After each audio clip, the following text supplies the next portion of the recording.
Then I have had a group of 29 communities who came to meet me, and also the same question said, they are the true host communities.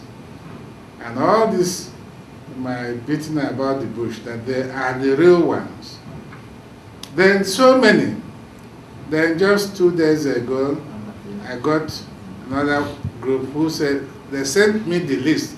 They said, here are 10 nominated management team of the host communities who are going to be responsible for everything. You just give this money to them, they will decide. So I get all this all the time. But I want to assure you that we're not going to do this by groups that identify themselves. The way I have set it up, or the way I think, every citizen in the host community, the debate we're having now is whether it should be 100% citizens or those of voting age from 12, 18 years up. So that is the only issue to do. But it is something that everybody must receive in his or her own hand, not through a community leader or through another group who claim to be the supervisor of this area, or King Polo, who says he's the warlord of this area. No. The warlord himself must also be registered to be able to receive, and he will receive in his own hand his own, not for another person. You know? So this is what we are going to do.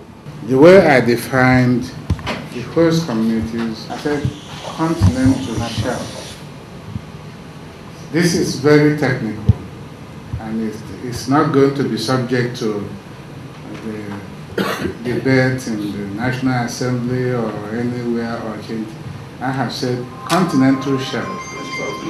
And continental shelf will take you to nearly 150 to 200 kilometers into the sea, where there's a break between the shelf and the deep. Okay. That is what I used here. I didn't say coastal state or this and that, nebulous things, but this is quite scientific and technical. And therefore, the impact, as will be determined, will go that far.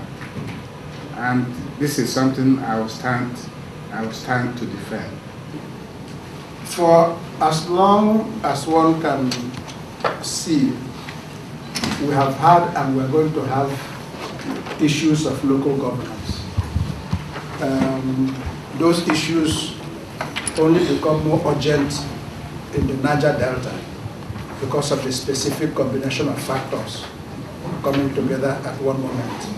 Otherwise, there are issues which are nationwide. Yes. And communities in various ways are struggling with these issues. Unfortunately, unlike the United States, of which Alaska is a part, we didn't have a Thomas Jefferson to have argued individual and community rights. And we have to devise means and processes as we go along. I think it will be very important as these things come on board for community-based organizations and other non-government organizations to really become very involved in checking, for instance, the excesses of the local government. It is not something which an institution standing apart can do, because that institution soon becomes a part of the state structure. What I understand from this presentation is that you have the Institute of the North, which, if I understand it, may be to some extent an equivalent of the trust group that might manage the funds. All right? And they get these funds, they are directing them to specific activities already defined in law. The definition of those activities, they're encoding them into law, is where I think these community-based organizations and groups have a role to play. So that while the federal government is putting a structure in place, These groups need to be active to organize the communities to improve their own internal self-governance. I don't think it's something which the state government or the local government, they are all corporates. They cannot handle them. And we have to find a way to wrestle some of the power which they have from them and return it to the communities. Just as the fight now is to get some of the dividends for oil back to the communities. If you did not get people in government whose thoughts, whose ideas were in sympathy with those of the communities because they understand the injustice which has been done in the system, nobody will be talking about where we are now. I'm paying 180,000 naira for a vessel in the community, and the warlord who is an amnesty, post-amnesty said, add 100,000 for me. And I go to the community said, no, they cannot control him. They want their own, everybody wants money for himself. And then I go to Shell, I work for Shell, said you have freedom to operate. FTUs, you have signed already, go and deal with this issue. So the communities are not organized as such at all. It's not like where you have a standard community with.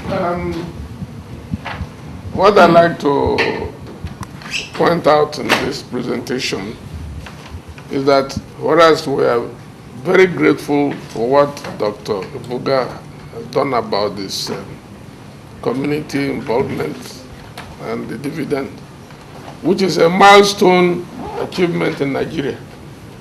But see, the difference between the United States and Nigeria is that there's nothing in the Constitution that says all minerals in the states of United States belong to the federal government. It belongs to the state. And that's why the figures there, I hope people who are listening, when they see state there, they're talking about an individual state called Alaska, like Rivers State or Akwa Ibom State or Lagos State. It is not the state of Nigeria.